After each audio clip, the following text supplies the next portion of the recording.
My son was spending $60,000 a month with his mother-in-law and his wife on trips and luxury hotels, straight from my credit card. When I blocked all the accounts, he called me from a 5-star hotel and screamed, asking how I dared to embarrass them like that. After that, I decided to cause a scene that destroyed their little game. But that was only the beginning. My name is Eleanor, and what I just told you is not an exaggeration. It is exactly what happened 4 days ago. 4 days that changed my entire life. 4 days in which I finally understood that my son Julian did not see me as his mother. He saw me as a bank, as a bottomless source of money that he could use without consequences, without respect, without limits. $60,000 a month. For 8 consecutive months. That adds up to almost $500,000. $500,000 that came out of my business account, out of the life insurance and savings I inherited from my late husband, out of the business we built together with sacrifice and love, out of the sweat of 30 years of honest work, and Julian spent it all on impressing Catherine, his wife Chloe's mother, taking her to exclusive hotels, to restaurants where a dinner costs what I earn in a week, to luxury spas, to first-class trips, all to maintain an image, to pretend he was someone important, someone successful, someone rich. Meanwhile, I worked 12 hours a day managing the inn, cleaning rooms when the housekeeper called in sick, cooking breakfast for the guests, fixing plumbing problems at midnight, paying taxes, paying utilities, paying the bills for the house where Julian lived without paying a dime of rent, because that was also my house, the family home. And I never charged him anything because I thought I was helping him save. I thought I was being a good mother. I thought that someday he would value that gesture. How wrong I was. The day I discovered everything was a Tuesday, a common Tuesday. I was in the inn's office reviewing some paperwork when I found an envelope that had arrived from the bank. It was the statement for my business credit card. That card I used only for business emergencies, to buy materials, to pay for urgent repairs. I never used it for personal expenses. Never. I opened the envelope expecting to see the normal charges, maybe $2,000, $3,000 at most. But when I saw the total, I felt the floor disappear beneath my feet. $62,240. In a single month, my hands started to shake. I thought it was a mistake. It had to be a bank error, some technical glitch, some confusion. But then I saw the details, line by line, charge by charge. The Paradise View Resort, 5 nights, presidential suite, $9,000. The Black Pearl Steakhouse, dinner for 4 people, $3,500. Serenity Spa, full package with massages and treatments, $2,800. Eleganza Boutique, multiple purchases, $6,000. Royal Jewelers, a gold bracelet, $4,000. Flights to Emerald Beach, business class, 3 tickets, $13,000. And it went on, and on, and on, page after page. Each charge was like a stab wound. Each number was a betrayal. I felt nauseous. I felt rage.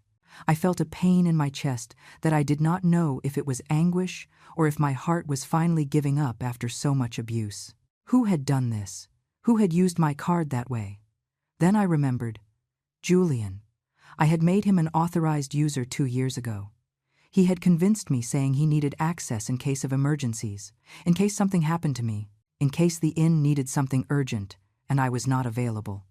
I trusted him. I signed the papers. I gave him that power because he was my son, because I never imagined that he would be capable of stealing from me. But it was not just that month. When I requested the previous statements from the bank, I discovered that he had been doing the same thing for 8 months. 8 months of uncontrolled spending. 8 months of luxuries paid for with my money. 8 months in which I killed myself working while he lived like a millionaire at my expense.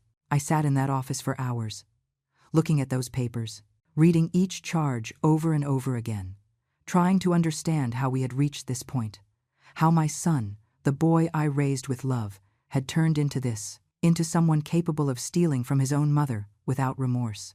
And then I saw something that froze my blood. Several of the charges included the name of another person as a beneficiary. Catherine, Chloe's mother, my grandchildren's grandmother, that woman who always arrived at my house in designer clothes, who always talked about her trips, who always looked at me with that fake smile that I now understood perfectly. It was not a coincidence. It was not luck. It was my money. Julian was using my money to impress her, to keep her happy, to buy her approval. And Chloe? Did my daughter-in-law know? Of course she knew. She was on those trips, in those hotels, in those restaurants. She also enjoyed my money while treating me as if I were invisible in my own house. That night I did not sleep. I stayed awake in my room, with those statements on the bed, calculating, adding up, confirming what I already knew. Almost $500,000, $500,000 that Julian had stolen, that he had squandered, that he had used to build a fake life. The next day, I called the bank. I spoke with an executive. I explained the situation to him. He told me that since Julian was an authorized user, technically it was not theft, but that I could remove him immediately and block all the cards. That was exactly what I did. I canceled his access. I blocked the cards. I changed all the account passwords, and I waited. I did not have to wait long. 2 hours later, my phone rang. It was Julian. I was in the inn's kitchen preparing lunch for the guests. I saw his name on the screen and felt a mix of fear and satisfaction. I answered, "Mom, what the hell did you do?" His voice was full of fury, of indignation, as if I were the one who had done something wrong. "I blocked the cards," I responded calmly. A calm I did not feel but struggled to maintain. "How dare you embarrass us like that? We are at the Royal Ocean Hotel." I tried to pay for breakfast and the card was declined. Catherine was there. Chloe was there. Everyone looked at us as if we were scammers. Embarrass them. That was the word he used. Embarrass them. As if I were the guilty one. As if I had done something unforgivable. "Julian," I said with a firm voice, "you spent $60,000 last month. Of my money. Without my permission. They were business expenses. I was building important relationships." "Important relationships? With your wife's mother? In luxury hotels?" "You do not understand how the business world works, Mom. You have to invest in image. You have to show yourself as successful to attract opportunities. With your own money, Julian, not with mine." There was a silence, a heavy silence, loaded with contained rage. "Unlock those cards right now," he demanded. He did not ask. He demanded. "No." "What do you mean, no?" "I am not going to unlock anything. And when you return, we are going to have a very serious conversation about all of this." "This is not going to stay like this, Mom. This is not going to stay like this." He hung up. And I stood there, with the phone in my hand, trembling, but not from fear, from rage, from indignation, from pain, because that was only the beginning. Julian was born when I was 25 years old. His father, my husband William, worked as an accountant at a small firm. I worked part-time at a bakery. We did not have much, but we had love. We had dreams. We had the certainty that if we worked hard, we could give our son a better life than the one we had had. And we achieved it. We sacrificed. We saved every penny. We bought the inn when Julian was 10 years old. It was an old Victorian building that needed repairs. We spent years fixing it, painting, renovating rooms, installing new plumbing. William did the accounting after his work. I managed the rooms. I cleaned. I cooked for the guests who paid for bed and breakfast. Julian grew up watching our effort, watching our sacrifice. Or so I thought. We paid for the best education we could. Private school, university. When he graduated in marketing, William and I cried with pride. He was the first in the family to have a college degree, the first to have a brilliant future. We believed that everything was worth it, that all those years of restless work finally showed fruit. Then he met Chloe, a pretty girl, educated, from a well-to-do family, or at least that was how it seemed. Her mother, Catherine, always dressed elegantly. She always talked about properties, investments, trips abroad. I felt intimidated in her presence, as if I were not enough, as if my life of honest work, was something to be ashamed of. When Julian and Chloe got married, William was already sick, pancreatic cancer. He lasted only 8 months after the wedding. He died in the hospital, holding my hand, asking me to take care of Julian, to take care of the inn, to take care of everything we had built together. And I did. God knows I did. After the funeral, Julian moved in with Chloe to the family home. It was a large house, part of the property that included the inn. 3 bedrooms, a yard, enough space for everyone. I told them they could stay as long as they needed, that there was no rush, that the house belonged to the family. I thought it would be temporary. I thought Julian would use that time to save, to get established, to build his own life. But years passed, and they were still there, without paying rent, without paying utilities, eating my food, using my things. And every time I mentioned something, Julian made me feel guilty. He told me that I was his mother, that mothers do not charge their children, that he was there to take care of me, to help me with the inn. Help me? He never lifted a finger to help. He never cleaned a room. He never attended to a guest. He never resolved a plumbing emergency. He only appeared when there was money to collect, when there were decisions to make, and he always decided in his favor. Chloe was worse, not because of what she did, but because of her absence. She ignored me completely. If I entered a room where she was, she did not greet me. If I spoke, she continued looking at her phone, as if I did not exist. She never thanked me for letting them live for free. She never offered help with anything. She just took and took, as if it were her right. And then Catherine's visits began. At first, she came once a month, then once a week, then almost every day. She arrived with bags from expensive stores, with new shoes, with designer purses. She sat in my living room as if it were hers. She poured herself my coffee. She criticized my furniture, my curtains, my way of decorating. "Oh, Eleanor, this living room needs an urgent renovation," she would say with that fake smile. "I know a wonderful decorator. Of course, he is a little expensive, but worth every penny." Julian would laugh. He would nod. "Mom, Catherine is right. This house looks stuck in time. You should modernize it." With what money? I barely made enough from the inn to keep everything running. Taxes went up every year. Utilities went up. Repairs were constant. There was no money for decorators. There was no money for luxuries. But Catherine kept suggesting things. Trips we should take together as a family. Restaurants where we should dine. Julian always said yes. He always planned those outings, and I ended up paying. Always me. Because when the bill arrived, Julian said he had forgotten his wallet, or that his card had problems, or that I should treat everyone because I was the matriarch of the family. And like a fool, I paid. Once, twice, 10 times, until it became a habit, until they did not even ask anymore. They simply assumed I would pay. One day, 2 years ago, Julian walked into my office with a folder. He said he had hired a financial advisor, that he had found ways to grow the inn's business, that he only needed me to sign some papers so he could make quick decisions when necessary.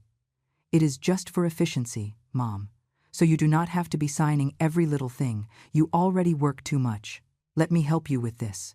And I signed. I signed because I was tired, because I wanted to believe that my son was finally maturing, that he was finally taking responsibility. I signed all those papers without reading them completely, without really understanding what I was authorizing. I gave him access to my business credit card.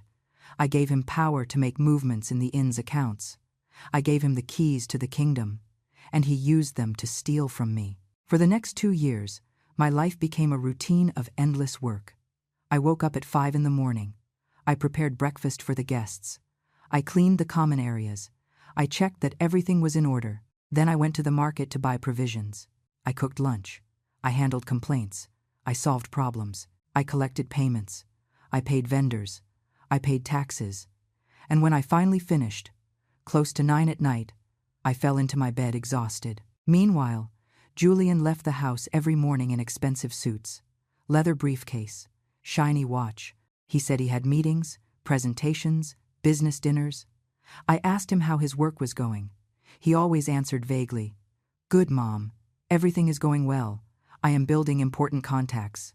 Chloe did not work either. She spent her days at spas, at coffee shops with friends. Shopping.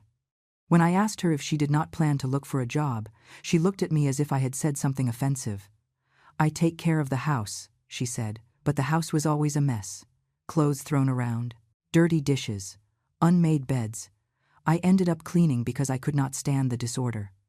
And Catherine kept appearing, more and more often, more and more comfortable. She started asking me to lend her money.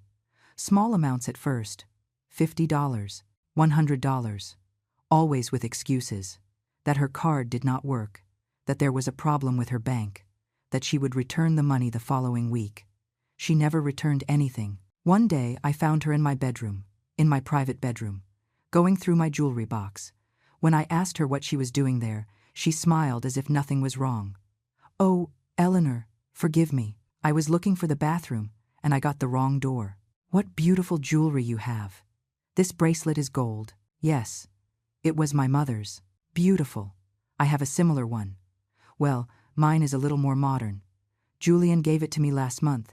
Your son is such a sweetheart. Julian had given her a gold bracelet. With what money? I asked myself. He did not work. He had no income that I knew of. Where had he gotten money to buy jewelry for his wife's mother? That night I searched through his things. I am not proud to say it, but I did it. I found receipts, many receipts, from expensive stores, from restaurants, from hotels, all paid with a card that had my name, my business card. I asked him the next day. He got upset. "Mom, I already explained to you. They are business expenses.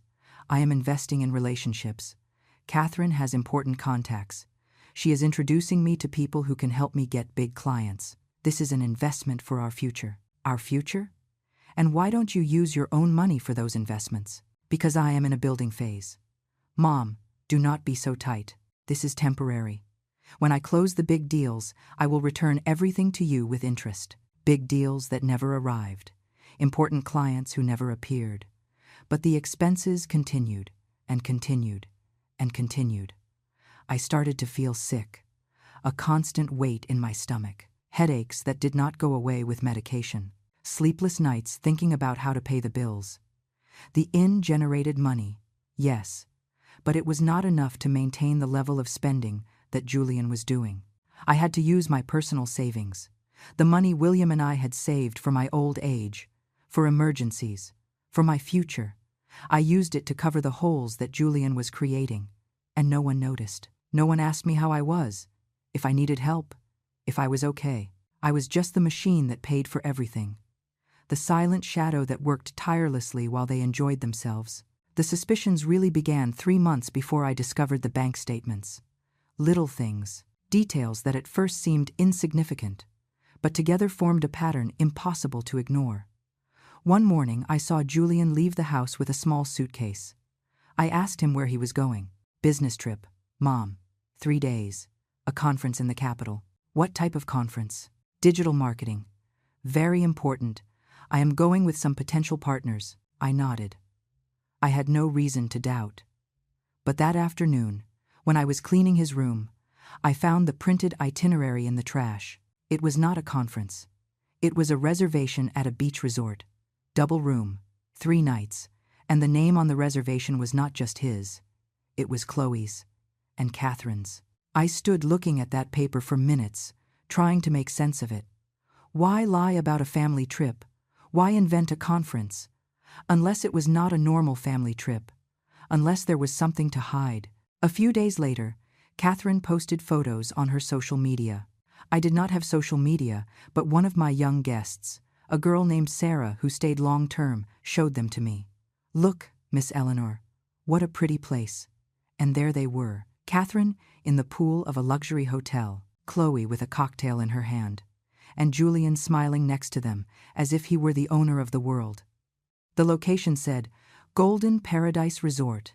"How nice that your son takes her on vacation," Sarah said innocently. I did not answer, because I was not in those photos. I had not been invited to that trip. I was here, working, while they spent money that I did not know where it came from. I started to pay more attention, to notice things. Julian arrived home with new clothes constantly. Brand-name shirts, Italian shoes, watches that I knew cost thousands of dollars. When I asked him, he always had an excuse. "A grateful client gave it to me. I bought it on an incredible sale. Chloe found it in a clearance." Lies, all lies. But I still wanted to believe.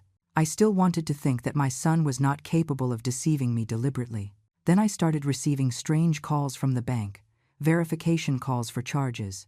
Mrs. Eleanor, we just want to confirm that you authorized a charge of $5,000 at Royal Diamond Jewelry. No, I did not authorize that. Understood. It says here it was an authorized user on your account, Julian. Yes, he is authorized, but then there is no problem. Thank you for your time. And they hung up, and I was left with the doubt, with the feeling that something was very wrong, but without being able to pinpoint exactly what. One night I found Catherine in the kitchen. It was late, past 11. She was sitting at the table with a glass of wine. My wine. From the expensive bottle I had saved for a special occasion. Oh, Eleanor, I hope you do not mind. Julian told me to take whatever I wanted. This house is so cozy. I sat in front of her. There was something about her attitude, an excessive confidence, a familiarity that we had not built. Catherine, can I ask you something? Of course, dear. Julian tells me he is building businesses. You know exactly what he is working on. She smiled, a smile that did not reach her eyes. Julian is a very smart man. He is investing in the right relationships. He knows important people. He is doing what is necessary to grow. But does he have clients? Does he have his own income? Success takes time, Eleanor. Sometimes you have to spend money to make money. I know what I am talking about. I have seen how the business world works. Julian understands it. You should trust your son more. Trust. That word was repeated constantly, as if I were the problem, as if my concern were a lack of faith instead of common sense.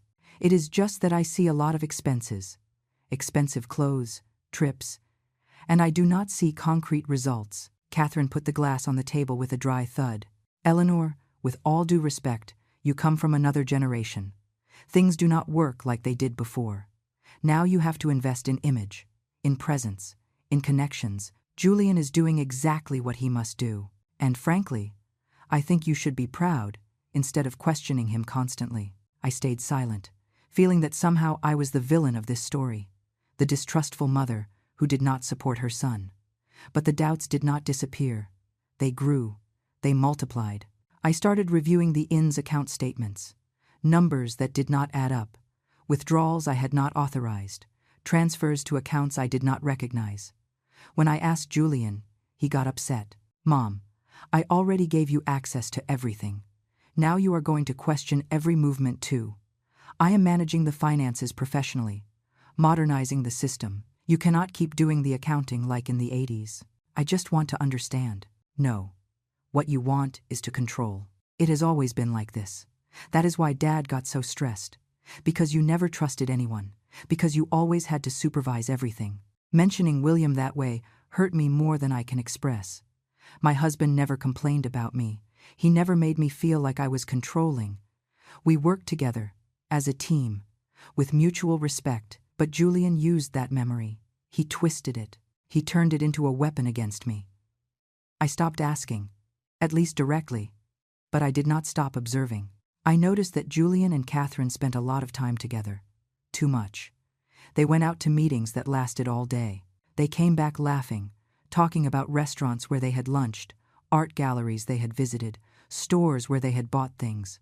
Always together. Chloe sometimes went with them, but often she stayed at home, indifferent, as if all this were completely normal. One day I heard a conversation. It was not intentional. I was in the garden pruning the plants when they were on the terrace, without realizing that I could hear them. I loved that necklace you saw, Catherine was saying, the one from the jewelry store downtown. I will buy it for you next week, Julian responded. It costs like $3,000, right? More or less. But do not worry, son. I know you are making a huge effort to keep me happy. And I thank you. Not all sons-in-law are so generous. Son? She called him son, and he laughed. Pleased, proud. It is a pleasure, Catherine. You have opened so many doors for me. It is the least I can do. What doors? What contacts?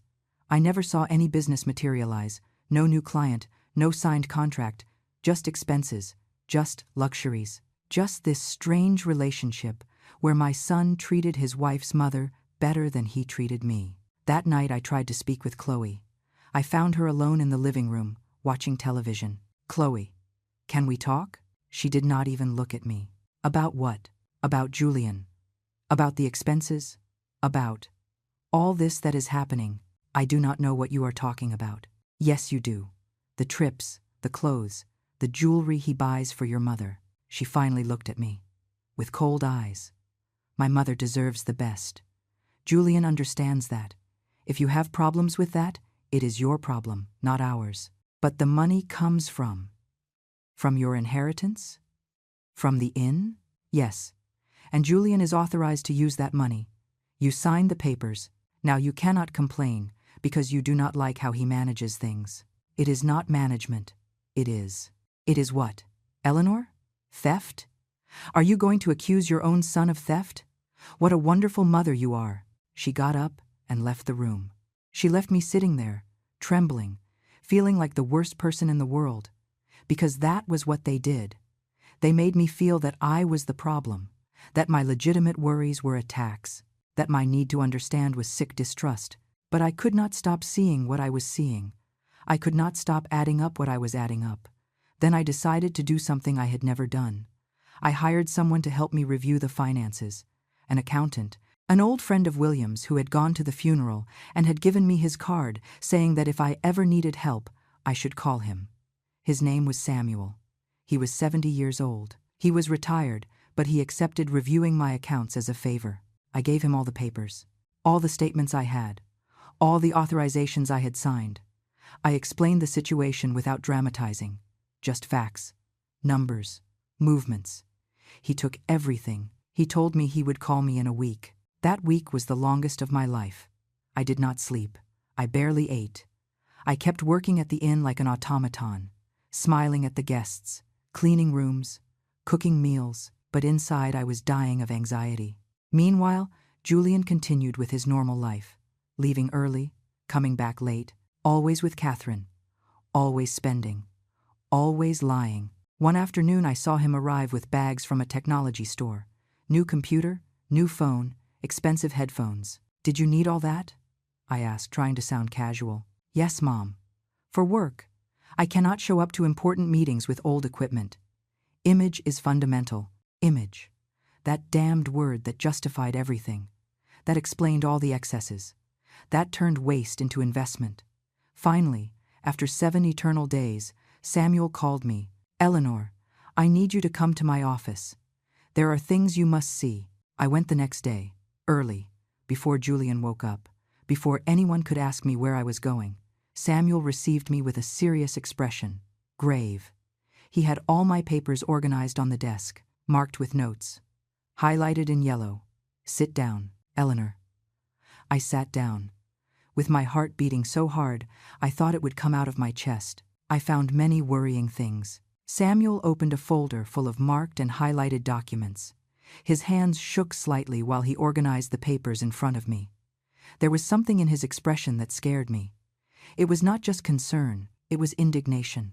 "Eleanor, what I am going to show you is serious. Very serious. I want you to take a deep breath and prepare yourself." I nodded. My hands were cold. I felt a knot in my stomach that prevented me from breathing normally. "During the last 8 months, your son Julian has spent a total of $483,000 from your INS accounts and your business credit card. $483,000. The figure hit me like a punch in the stomach. I knew it was a lot, but hearing it said out loud, with that precision, made it real in a way that took my breath away. "How?" I whispered. "How is it possible?" Samuel began to show me the statements, one by one, organized by category. He had done a meticulous job, almost obsessive. Luxury hotels, $62,000. Look at these charges. The Paradise View Resort, 9 nights in the Presidential Suite, the Royal Ocean Hotel, 12 nights in the Executive Suite, the Palms Resort. A full week. All these hotels have something in common.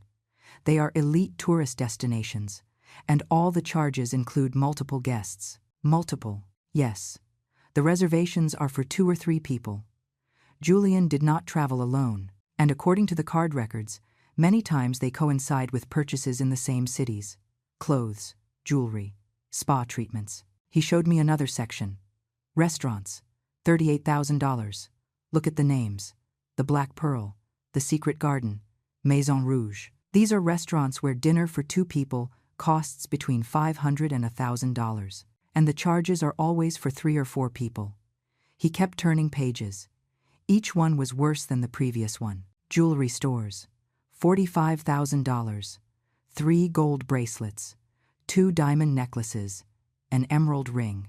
And here is the interesting part. He pointed to a document. Several of these items were shipped to an address that is not yours. It is Catherine's address. I felt the world stop. What? Julian used your card to buy jewelry for his wife's mother. And they were not small gifts. This diamond necklace cost $12,000.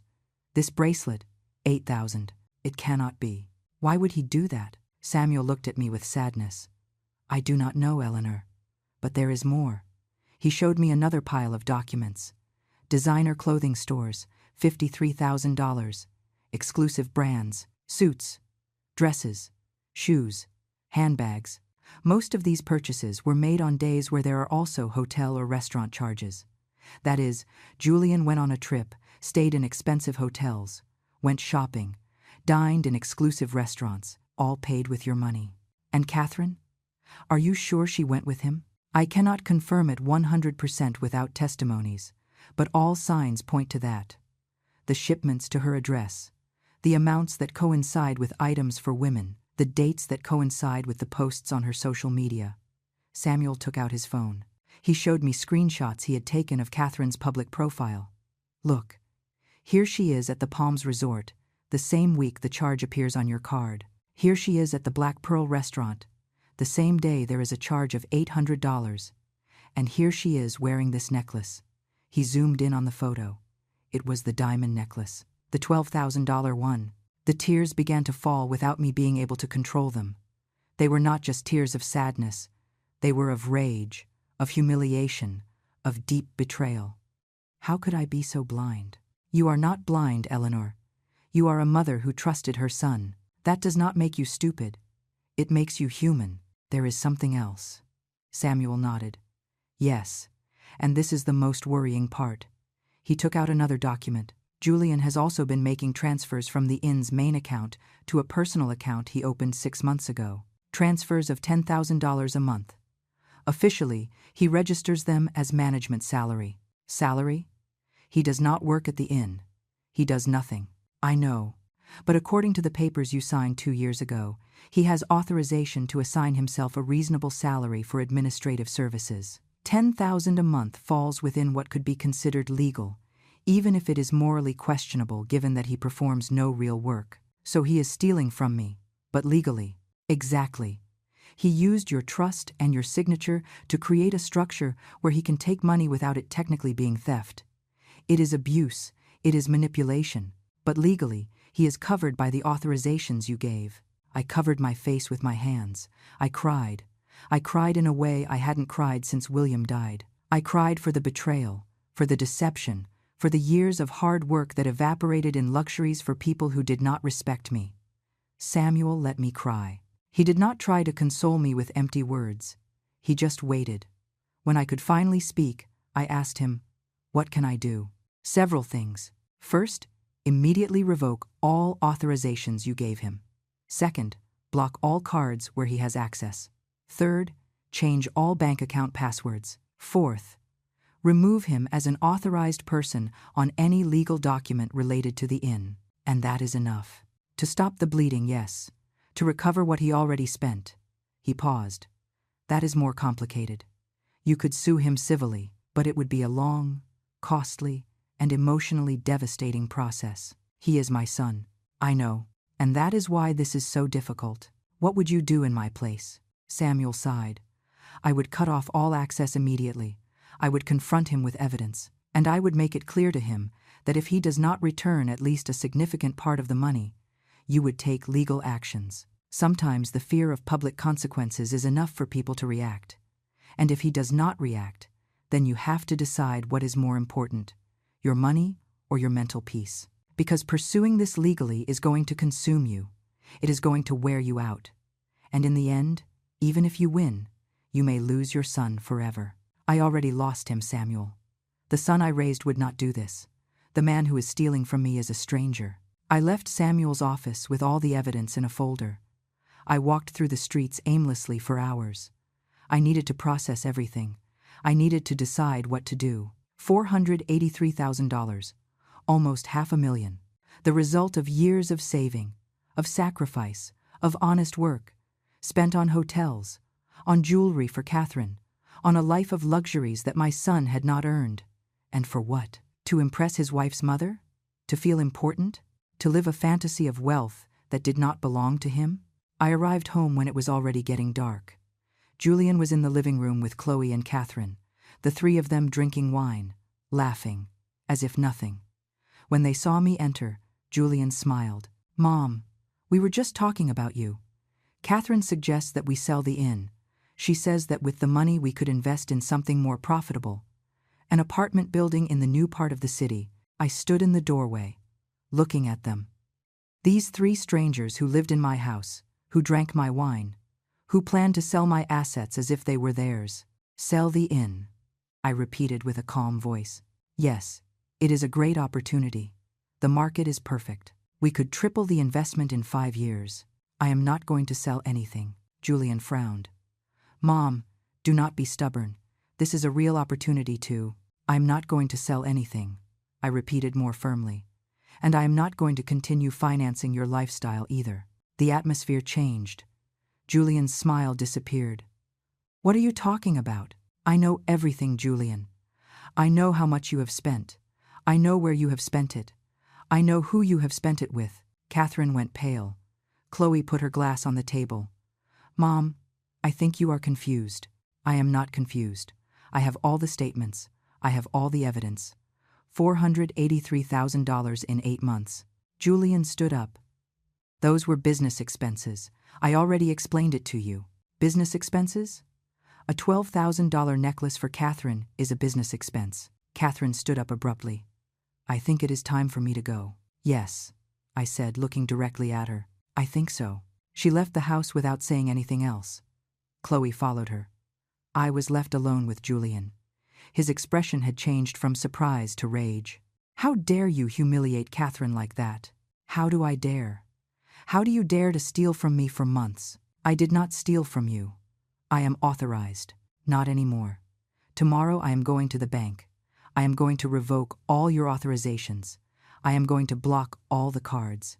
And I am going to remove your name from any document related to the inn." "You cannot do that." "I can. And I am going to do it." Julian took a step towards me. I had never seen him so furious. "If you do that, you are going to regret it." "I already regret it. I regret having given you so much power. I regret having trusted you. I am your son. A son does not steal from his mother." He stayed silent. For a moment I thought he was going to react, that he was going to apologize, that he was going to show even a little bit of remorse. But no. He just looked at me with contempt. "Do what you want," he said finally. "But do not expect me to still be here when you realize you made a mistake." "It is not a mistake, Julian. It is what should have been done a long time ago." He went up the stairs. I heard doors slamming, voices, Chloe shouting something I did not manage to understand. I sat on the sofa, exhausted, trembling, but also feeling something I had not felt in years. Clarity. Finally, I saw things as they really were. There were no more doubts. There was no more confusion. Just truth. Painful, devastating, but truth at last. That night I did not sleep. I stayed sitting in the kitchen with all the documents Samuel had given me spread out on the table. I read them over and over again, memorizing each charge, each date, each betrayal documented in cold numbers. At 6 in the morning I made a decision. I was not going to wait. I was not going to give Julian time to react or counterattack. I was going to act immediately. I called the bank as soon as they opened. I asked to speak with the manager. I explained the situation calmly but firmly. I needed to revoke all authorizations for Julian. I needed to block all the cards where he had access. I needed to change all passwords and security codes. The manager, a man named Mr. Henderson, was kind but cautious. "Mrs. Eleanor, I understand your concern, but I must inform you that your son has legal authorizations signed by you. I cannot simply remove them without proper documentation." I have the documentation. I have statements that show financial abuse. I have evidence of unauthorized expenses. With all due respect, ma'am, if he is authorized, then the expenses are technically authorized, even if you did not approve them individually. I felt frustration growing in my chest. Then, what can I do? You can sign new documents, revoking the previous authorizations. That requires you to come personally to the bank with official identification. Once you sign, the changes are immediate. When can I go? Today, if you wish. At 10. I will be there. I hung up. I looked at the clock. It was 8:30. Julian was still asleep. I took the opportunity to pack some important documents in a bag. Deeds to the inn, insurance policies, birth certificates, everything I might need to prove that I was the only legitimate owner of everything. I also called Samuel. I told him about the bank. He told me he would accompany me, that it was important to have a witness, someone who could attest that I was acting with mental clarity and with full knowledge of what I was doing. At 9:30, I left the house. Julian still had not woken up. Better that way. At the bank, Mr. Henderson received me in his office. Samuel arrived 5 minutes later. Between the two of them, we reviewed every document, every authorization I had signed 2 years ago, every power I had given Julian without really understanding the implications. "I am going to need you to sign here," said Mr. Henderson, pointing to a line. "This revokes all previous authorizations for Julian in all your accounts." I signed without hesitation. "Here. This blocks all additional credit cards issued in his name." I signed. "And here. This establishes new passwords for online banking and requires two-factor authentication with your personal phone." I signed. It took almost 2 hours to complete the whole process. When we finished, Mr. Henderson handed me a folder with copies of all the documents. "Effective immediately, Mrs. Eleanor. Your son no longer has access to any of your accounts. The cards that are in his possession will be declined if he attempts to use them. Thank you. There is something else you should consider," Mr. Henderson added. "Given the amount of unauthorized expenses, you could file a report for financial abuse. It would not be a criminal charge automatically, but it would be recorded and give you legal weight if you eventually decide to sue." I looked at Samuel. He nodded. "It is a good idea to have that recorded. It does not mean you have to do anything now, but it opens options for the future." "Okay. How do I do that?" "Mr.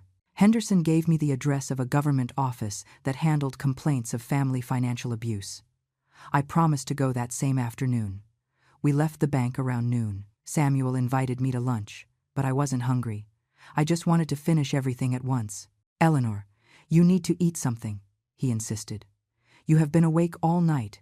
You are in shock. You need to keep your strength." He was right. We went to a small cafe near the bank. I ordered soup. I could barely eat a few spoonfuls. Samuel watched me with concern. "How do you feel?" "I do not know. Empty, scared, relieved, all at the same time." "What are you going to do when Julian realizes?" "I do not know.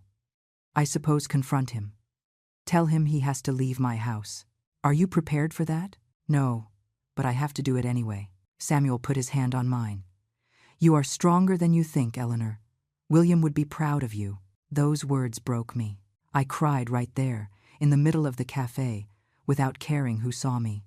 I cried for William, for the years we worked together, for the life we built and that our own son was destroying. After lunch, I went to the government office.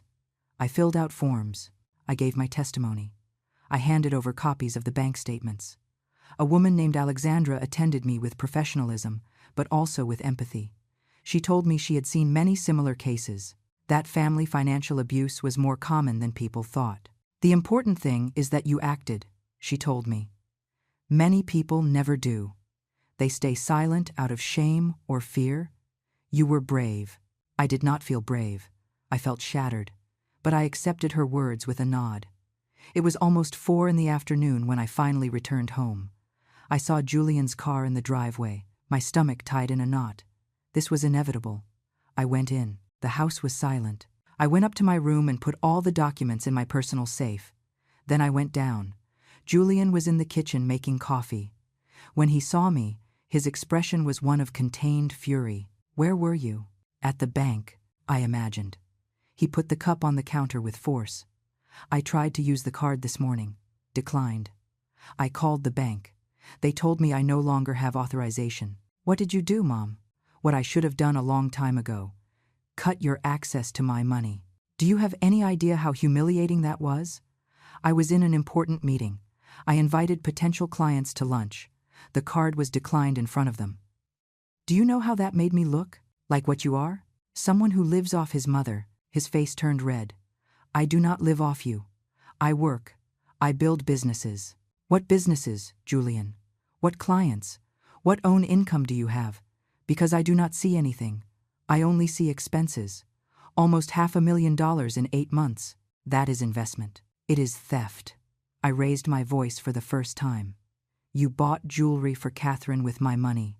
You went on vacation to luxury hotels with my money. You lived like a rich man with my money while I worked non-stop. Catherine is helping me get valuable contacts. Those jewels are strategic gifts. They are part of building business relationships. Business relationships? With your wife's mother? You do not understand how the corporate world works. I understand perfectly how theft works. And I understand that it is over. As of today, you do not have access to anything of mine. Not money, not cards, not accounts, nothing. Julian walked towards me. He stopped inches from my face. You made a mistake, a very big mistake. The mistake I made was 2 years ago when I trusted you. You are going to regret this. The only thing I regret is not having done it sooner. He turned around and left the kitchen. I heard his steps going up the stairs. Voices. Chloe and him arguing. Then more steps going down. The front door slammed shut. I stood in the kitchen, trembling. I had done it. Finally, I had done it. I had cut the flow of money. I had set limits.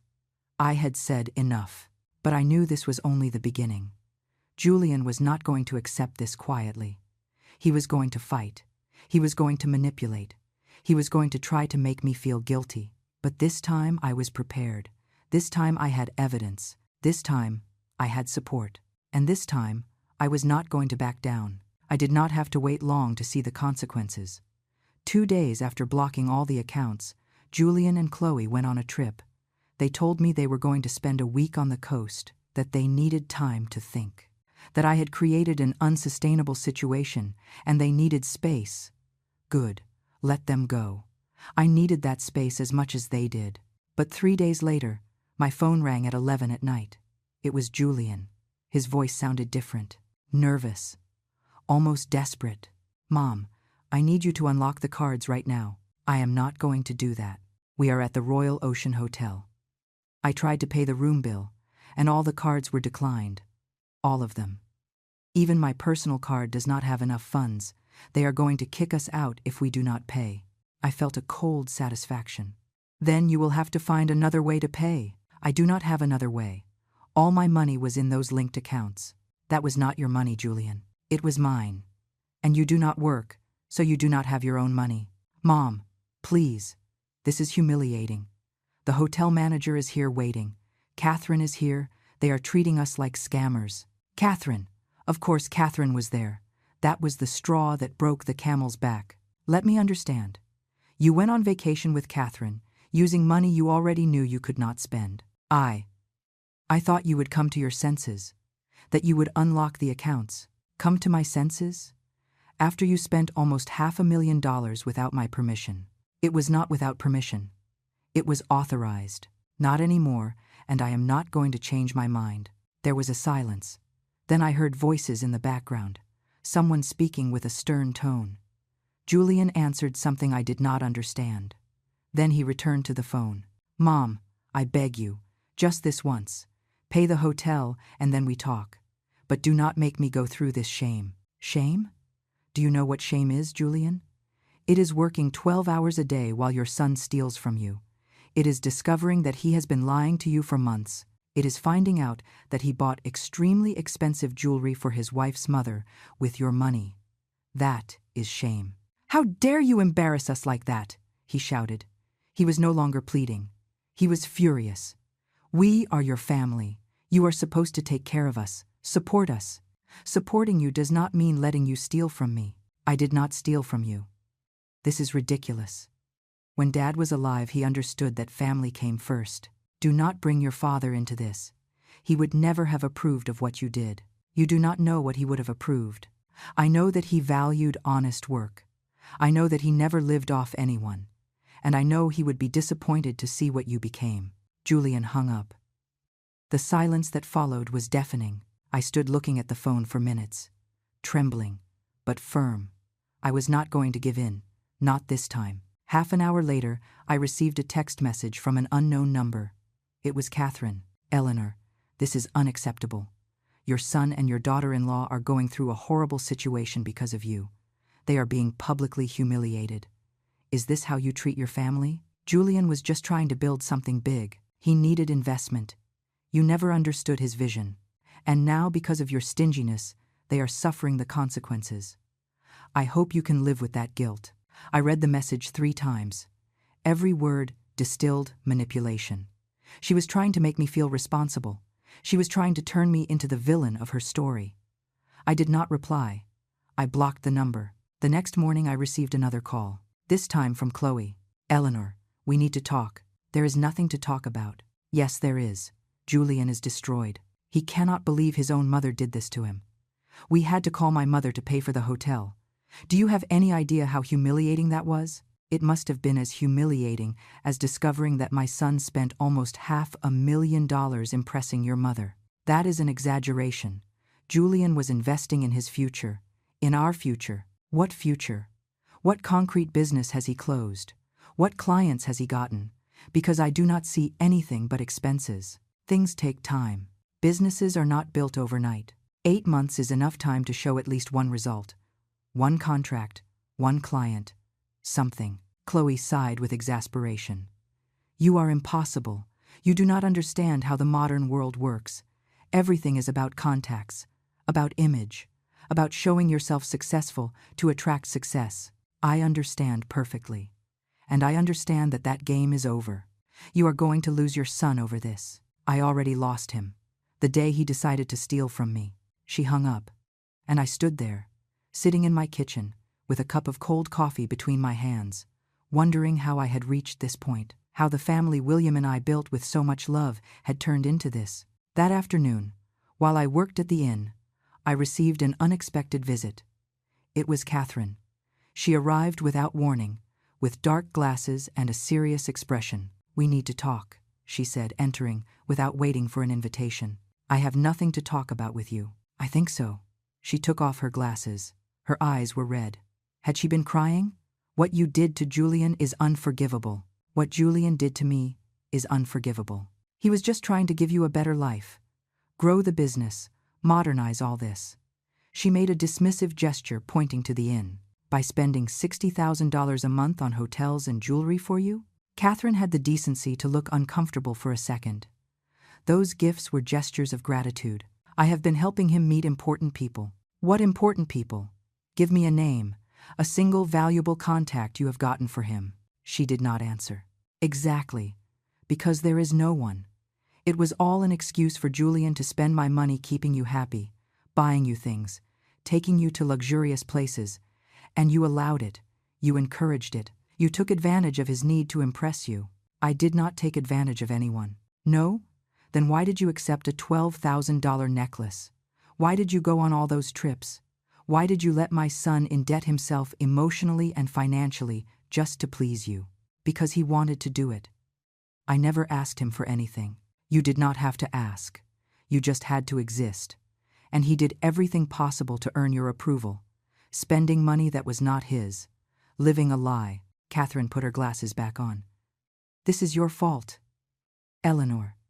You raised an insecure son, needy. If he seeks validation in others, it is because he never found it in you." Those words hit me like a slap. I tried to maintain composure. "Get out of my house." "With pleasure. But I want you to know that Julian is not going to forgive you. And Chloe neither. You lost them. Because of your selfishness.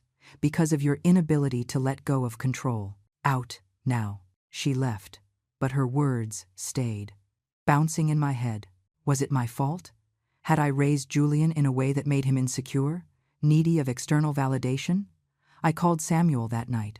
I told him everything. He listened in silence. "Eleanor, that is classic manipulation. They are trying to make you feel guilty, make you doubt, so you give in and give them access to the money again. What if they are right? What if I am part of the problem? No problem justifies theft. No insecurity justifies spending almost $500,000 of your mother's money. Julian is an adult. He made decisions, and now he must face the consequences. It feels horrible, I know, but you did the right thing. And with time, you will see that this was the only option. We hung up. I stayed sitting in my room. In the silent house, Julian and Chloe still hadn't returned from their trip. The house felt empty, but also lighter, as if an invisible weight had been lifted. For the first time in years, I slept through the night, without interruptions, without nightmares, deeply. Because although everything hurt, I knew I had done the right thing. Julian and Chloe returned a week later. They arrived on a Sunday afternoon. I was in the garden watering the plants when I heard the car enter. My heart accelerated. I knew this moment would come, the moment of the final confrontation. They entered the house without greeting me. I heard their steps going up the stairs, doors closing, then silence. I let a few hours pass. I needed to prepare mentally for what was coming. At 6 p.m, I went down to the living room. Julian was sitting there with a folder in his hands. Chloe was by his side. Both looked at me with cold expressions. "We need to talk," said Julian. "I agree." He stood up, opened the folder. "This is what you are going to do. You are going to go to the bank tomorrow, and you are going to restore all my authorizations. You are going to unlock the cards, and you are going to apologize for the humiliation you caused us." I looked at him without being able to believe what I was hearing. Apologize? Yes, you treated us like criminals. You left us stranded in a hotel. You made my mother-in-law have to pay our expenses. You destroyed my reputation in front of important people. Julian, you spent $483,000 of my money without my real permission, and you want me to apologize. I had permission. You authorized me. I authorized you for emergencies, not to live like a millionaire at my expense. He took papers out of the folder, put them on the coffee table. "These are the documents you signed. Read well. Here it says clearly that I have complete authorization to manage the business finances as I deem appropriate." The business finances. Not for personal expenses, not for luxury hotels and jewelry for Catherine. It was all for the business. Building image, getting contacts. Show me a single contract you have closed, a single client you have gotten, a single proof that those expenses brought results. Julian closed the folder with force. "It does not work like that. Investments in relationships take time to bear fruit. 8 months. Almost $500,000. And 0 results. That is not investment, Julian. It is waste." Chloe stood up. "Enough. This is ridiculous. Eleanor, if you do not restore access to the accounts, Julian is going to sue you." "Sue me?" "For protecting my own money. For breach of agreements." Julian intervened. "You signed legal documents. You cannot just decide they are no longer valid." "Yes, I can. And I did. I consulted with lawyers. I consulted with the bank. I have every right to revoke authorizations when there is evidence of abuse. There is no abuse. There is misinterpretation on your part. I have the statements, Julian. I have every charge documented. I know exactly where every dollar went. And I have witnesses. I have advisors. I have solid evidence." Julian approached me. "Mom, last chance. Fix this or things are going to get ugly." "They are already ugly. From the moment you decided to steal from me." "I did not steal from you. You stole from me," I shouted. For the first time I raised my voice completely. "You stole my peace of mind. You stole my trust. You stole years of savings. And the worst is that you do not show even a second of remorse." "Remorse for what? For trying to grow the family business? For lying to me? For manipulating me? For using my generosity against you?" There was a tense silence. Julian looked at me with a mix of rage and something else. Surprise? Did he not expect me to defend myself? Did he think I was going to give in like always? "Fine," he said finally.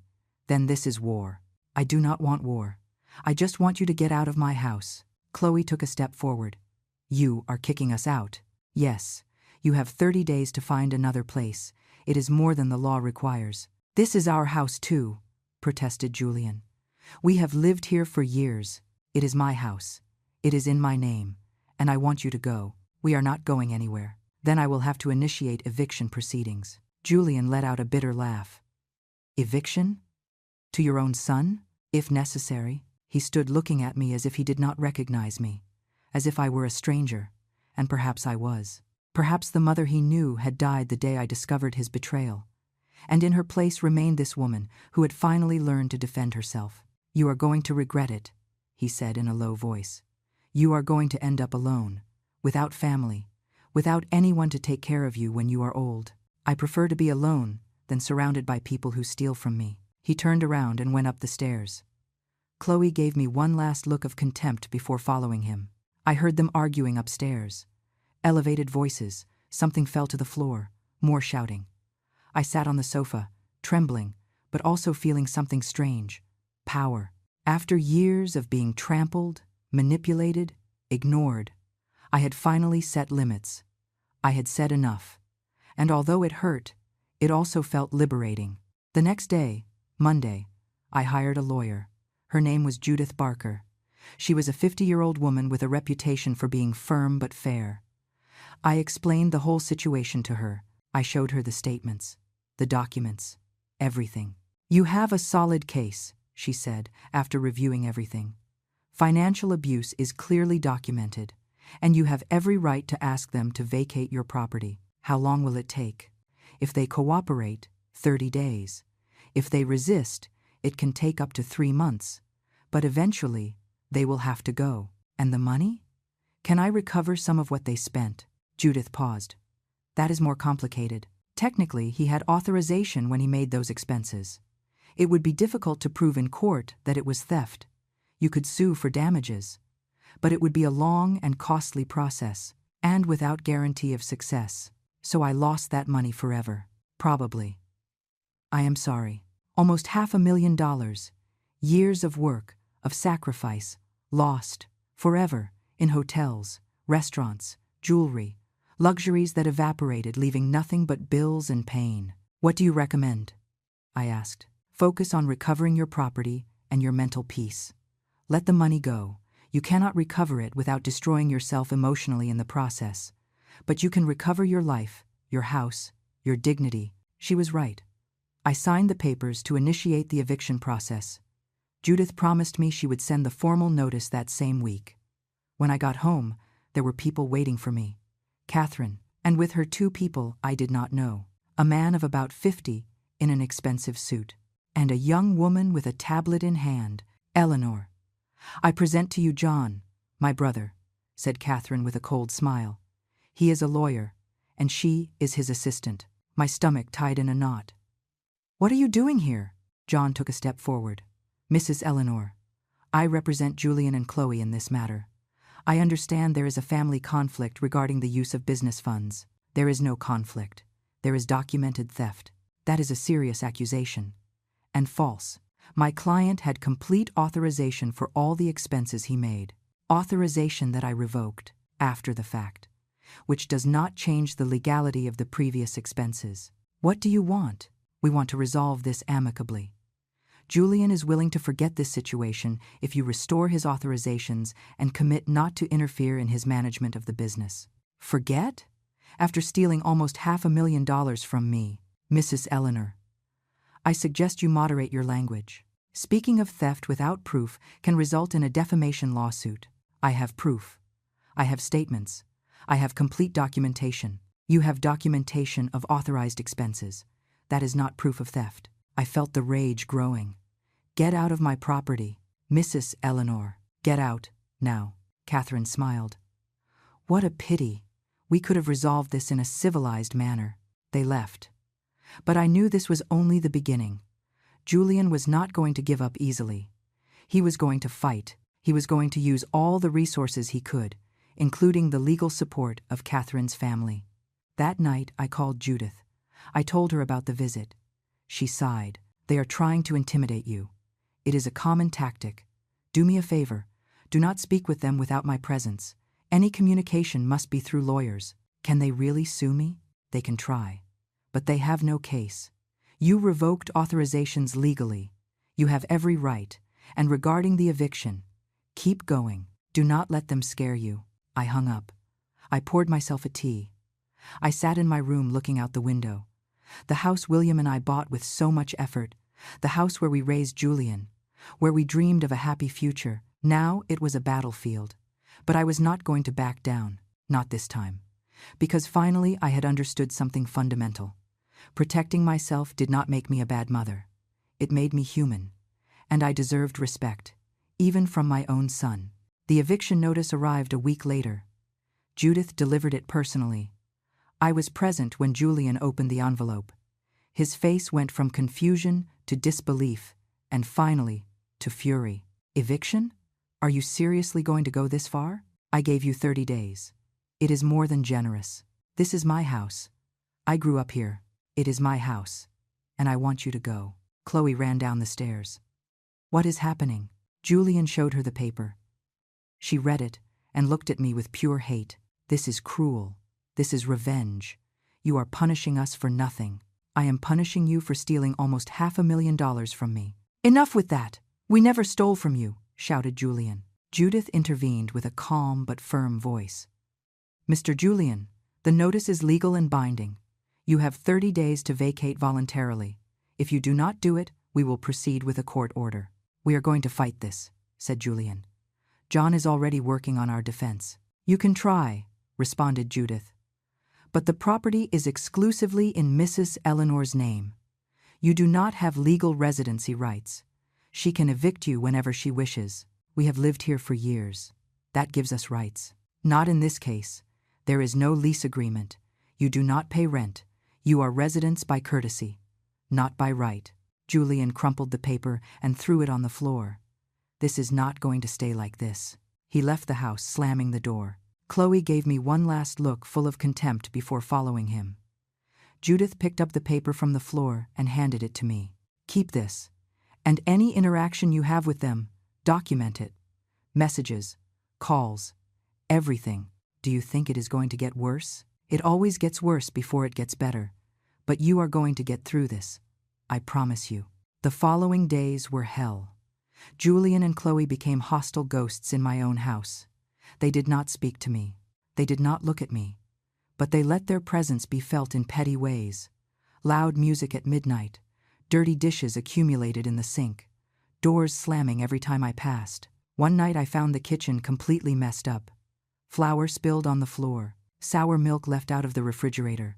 Trash not taken out. It was obviously intentional. A way to punish me without words. I cleaned everything in silence. I was not going to give them the satisfaction of seeing me break. Catherine also intensified her attacks.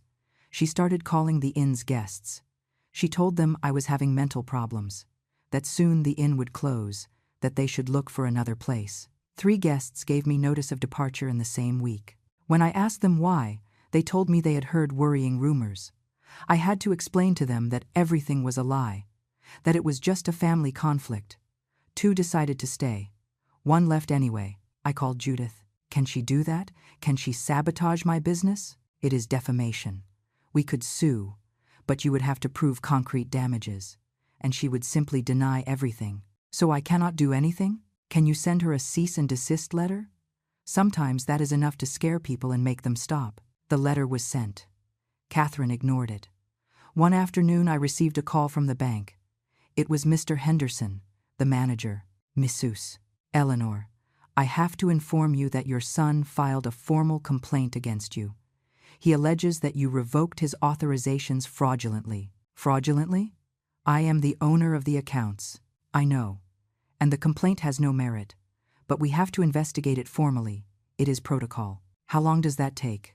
2 weeks maximum. Meanwhile, all accounts remain as they are, under your exclusive control. Thank you for letting me know. I hung up feeling exhausted. Every day was a new battle, a new form of attack. Julian was using every tool at his disposal to make my life impossible. But the hardest blow came 3 days later. I arrived home after shopping for the inn and found 2 police officers at my door. My heart stopped. Mrs. Eleanor? Yes. What happened? We received a report of abuse towards an elderly adult. A relative alleges that you are being manipulated by third parties to make harmful financial decisions. I could not believe it. What? Who made that report? Your son, Julian. Julian had reported me. He had accused me of being manipulated, of not having the mental capacity to handle my own finances. That is ridiculous. I am perfectly fine. We understand, ma'am. But we have to do an evaluation.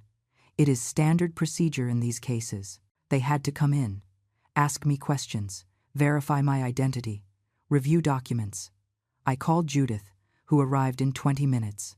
This is harassment, she told the police.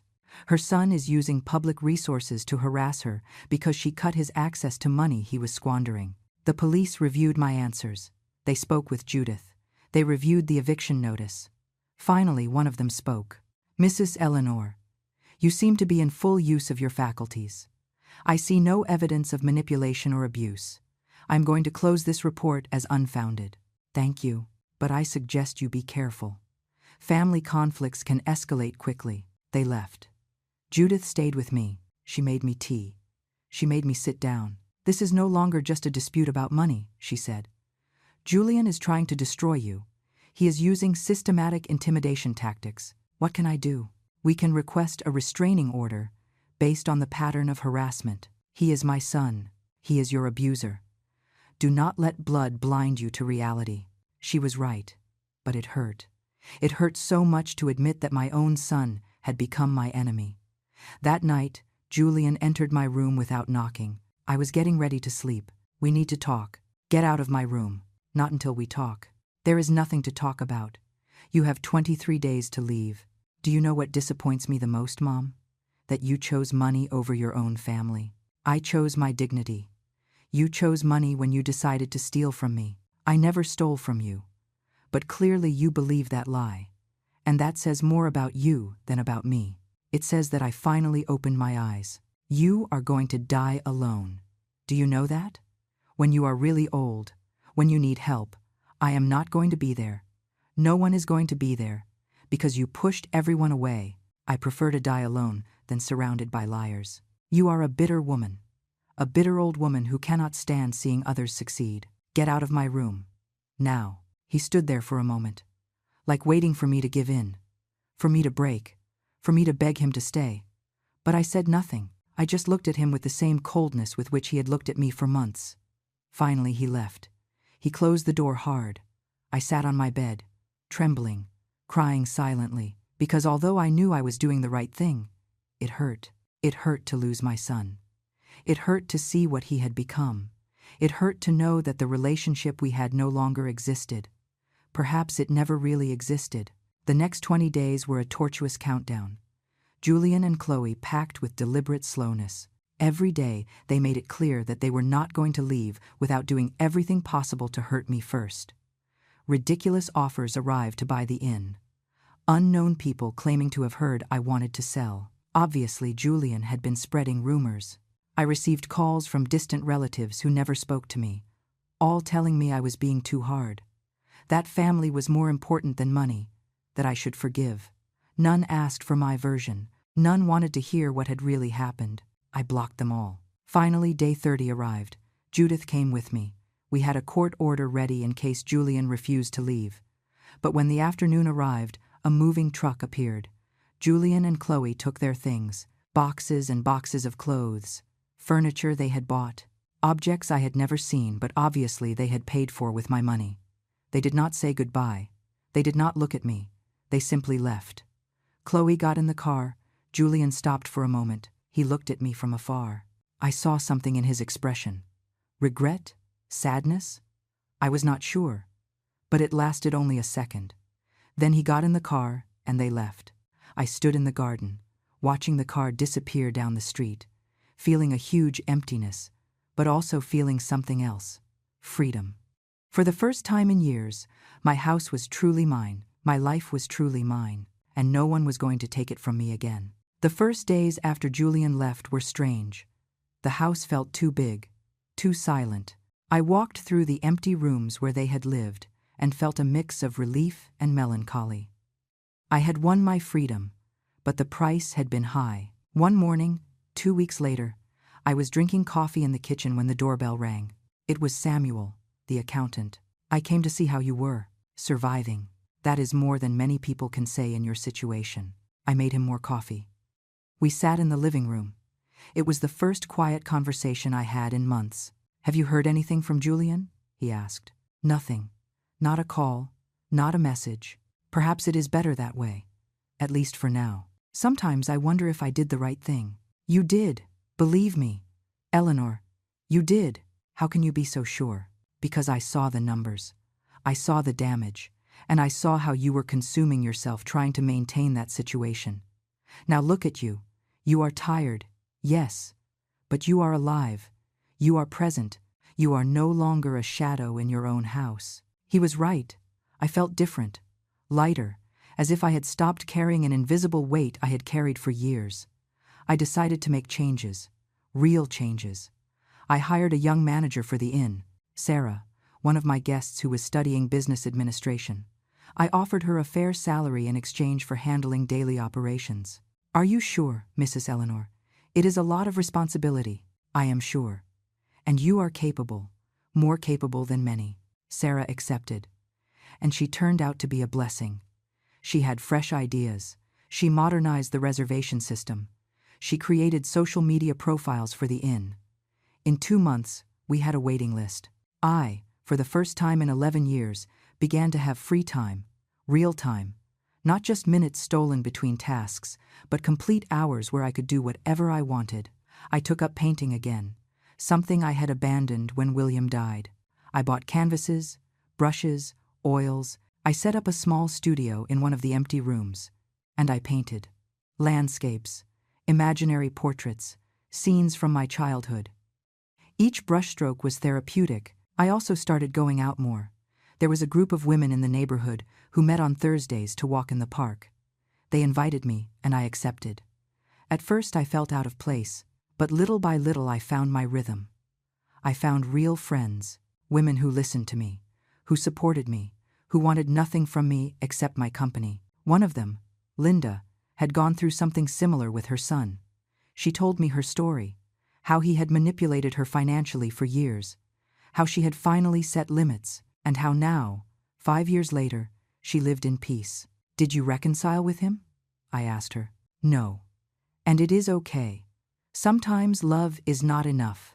Sometimes you have to choose your own survival. Her words gave me permission to let go of the guilt I still carried, to accept that perhaps Julian and I were never going to have the relationship I had dreamed of, and that was okay.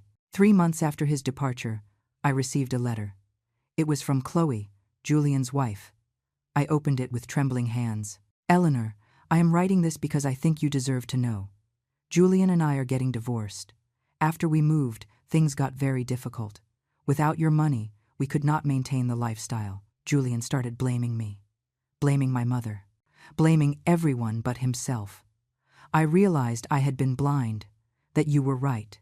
He never built anything real. He only lived on appearances.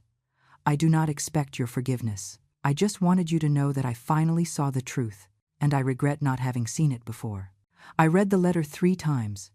I did not feel satisfaction. I did not feel revenge. I only felt sadness. Sadness for all the time lost, for all the damaged relationships, for all the pain that could have been avoided. I did not answer the letter. Because there was nothing to say. 4 months later, Catherine appeared at the inn. She looked different. Smaller somehow, without the arrogant shine she always had. Eleanor, can we talk? I have nothing to talk about with you. Please, just 5 minutes. I let her in. We sat in the living room. She looked at her hands. I came to ask for forgiveness. I did not expect that. Forgiveness. Yes, I took advantage of the situation, of Julian's generosity towards me. I knew the money came from you, and I said nothing, because it suited me, because I enjoyed the luxuries, and that was wrong. Why are you telling me this now? Because Julian no longer speaks to me. Chloe divorced him, and I was left alone, without the trips, without the gifts, without anything. And I realized that everything was fake, built on lies and stolen money. And you expect me to feel pity for you? No. I just wanted you to know that you were right, and that I was wrong. very wrong. She left after that. I did not accept her apology, because some things are not fixed with words, but I did not hold a grudge either. I simply let her go, as I had let go of everything else. 6 months after Julian left, the inn was better than ever. High profitability, happy guests, efficient operation. I had recovered not only my business, but my life. I celebrated my 69th birthday with my new friends. A simple dinner in my garden. Laughter, stories, wine, cake, the simple things that really matter.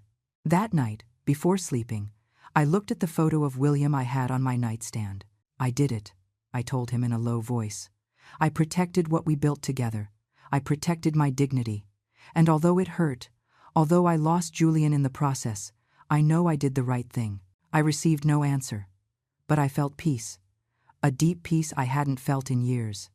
Did I miss Julian? Yes, I missed the boy he had been, the son I imagined he would be. But I did not miss the man he had become, the manipulator, the thief. I did not know that man, and I did not want to know him. 1 year later, I was at the market buying vegetables when I saw Julian. He was on the other side of the street, thinner, with simpler clothes, carrying grocery bags. Our gazes crossed for a second. I saw something in his eyes. Shame? Regret? Recognition of what he had lost? I am not sure. He made a move as if to approach, but I looked away and kept walking, not with rage, not with pain, just with the tranquility of someone who has closed a chapter and is writing a new one. Because that is what I was doing, writing a new chapter, one where I was the protagonist of my own life, where my decisions mattered, where my well-being was a priority, where I did not have to justify protecting myself. I had learned something fundamental. A mother's love does not mean accepting abuse. Forgiveness does not mean forgetting. And choosing your own mental peace does not make you selfish. It makes you wise. Today, 2 years after all that, I live calmly. The inn prospers. I have true friends. I paint almost every day. I travel when I want. And I sleep in peace knowing that no one is stealing from me, that no one is using me, that no one is diminishing me. Have I heard from Julian again? No. And although a part of me will always hold hope that one day he understands what he did and seeks a genuine reconciliation, I no longer live waiting for that day. I no longer put my happiness on pause for someone who chose to hurt me, because I learned that sometimes the greatest show of self-love is knowing when to walk away, when to say enough, when to choose yourself, and that is exactly what I did. My name is Eleanor. I am 69 years old. And this is my story of how I recovered my life, my house, my dignity, and my peace. And if there is something I want other women in my situation to know is this: it is never too late to defend yourself. It is never too late to set limits. It is never too late to choose your own happiness, even when it hurts, even when it means losing someone you love. Because in the end, the only person guaranteed to be with you until the last day of your life is yourself. And you deserve to treat yourself with respect, with dignity, with love. You always deserved it.